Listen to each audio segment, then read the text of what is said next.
So imagine you're the last person picking in a game of Power League. It's a lot of pressure. You could completely win the game for your team if you pick something that counters all of your opponent's brawlers, or you could just completely lose the game for your team. But I got you. We're gonna go over every bit of every brawler that gets countered by something else in the game. I'm gonna break it down by particular aspects of a brawler's kit that can be countered rather than the brawler itself, because I was just considering what brawlers countered other brawlers. There would be like a million different interactions.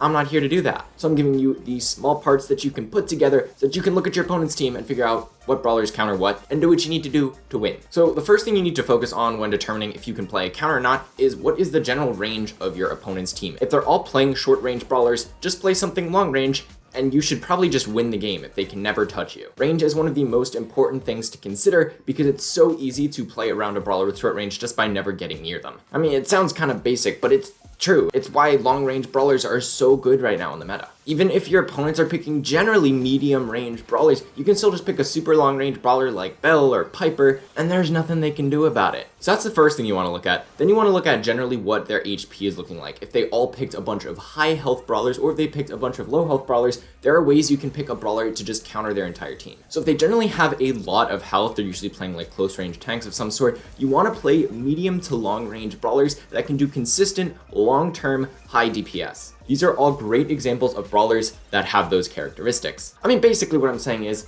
if they have a lot of health, you need a brawler that can do a lot of damage over a long period of time, because you're gonna need to do it for a long period of time. If you have a brawler that has pretty high damage, but horrible reload speed, or it's really hard to aim with them, they're not gonna be able to consistently take out that high amount of health. You want brawlers that go boom for a long time. So these are all options you can go with if you're just trying to counter their high health. Like I said, there are other aspects to the brawlers that you need to consider, which may make some of these options better than others, on top of just whether or not the brawler is good in general or not. But there's like a million tier lists on YouTube that you can look at for that. And my opinions are generally trash, so I'm not gonna give them here. Now on the other side, if your opponents are generally pretty low HP brawlers, there are some things you can do to counter that as well. Here, it doesn't really matter so much about the long-term DPS, but just the really quick burst damage. So any brawler that can just put out a ton of damage in a really short amount of time is going to be great. All of these brawlers, I would say, fit under this category. You're going to have your assassins who can get in really quickly and just burst you down if you have low health, or you have snipers who can basically one or two shot you. Then you have brawlers like Terra and Sandy,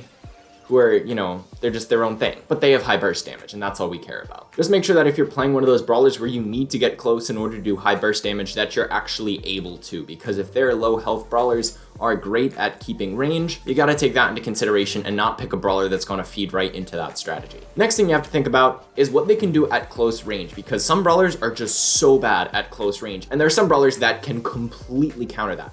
Yeah, we're all thinking of Mortis here. But generally any brawler that just has low DPS in general or can't really aim too well at close range is gonna really struggle when you get up super close to them. And so these are the brawlers that I would say you can pretty easily counter in this category, and these are the brawlers that I would use to counter them. These are just gonna be brawlers that have some mobility mechanic, because that's gonna let them get super close to other people and they're not gonna be able to do anything about it. I mean, Mortis is broken for a reason. He's dashing all over the place. Any brawler that lets you move around like that is gonna be good against brawlers that can't. And now along the same lines, if a lot of your opponents are running brawlers that rely on walls a lot, think like throwers or people like Sandy and Buzz who like camp behind walls a lot, who wall peek to attack or to charge up their super a lot, then mobility brawlers are also gonna be really good against them as long as you can kill them when you're on top of them. If it's someone like Buzz, you probably don't want to rush him as a Mortis.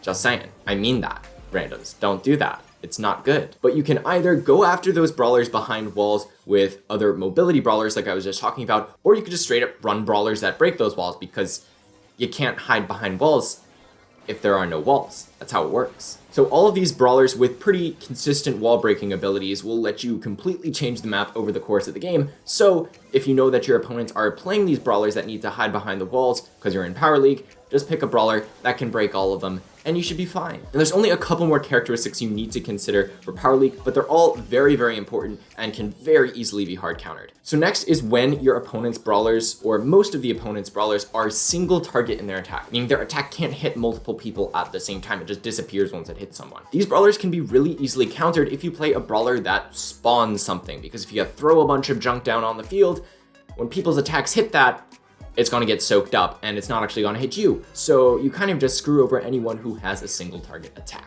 So these are all the brawlers that spawn stuff. They're super annoying to play against, but you know, they do the trick. And sometimes even if there are really meta brawlers like Stu, you can still pretty easily counter him if you're running one of these abilities. Obviously, brawlers like Nita, who only get a single spawnable from your super, isn't going to be as effective as someone who can just spam this stuff 3 times at the beginning of the game like Colonel Ruffs or Terra, so you do have to take that into consideration as well. Some of the brawlers counter these things more than others. But then along the same line, if a lot of your opponents are running these spawnable things, then you can actually also just counter that by running a bunch of brawlers with piercing attacks or splash damage attacks. Because then it doesn't matter how much stuff's on the field, you can hit whatever's behind them, or you can just aim at the specific target you want. And that's basically all there is to it. It can't really annoy you if you don't really have to care about it and aim at it. You just still aim at your opponents. Anything that jumps in front of them is just gonna get in the line of fire. Now let's talk about healing and when you're gonna wanna bring that out as a counter to your opponents.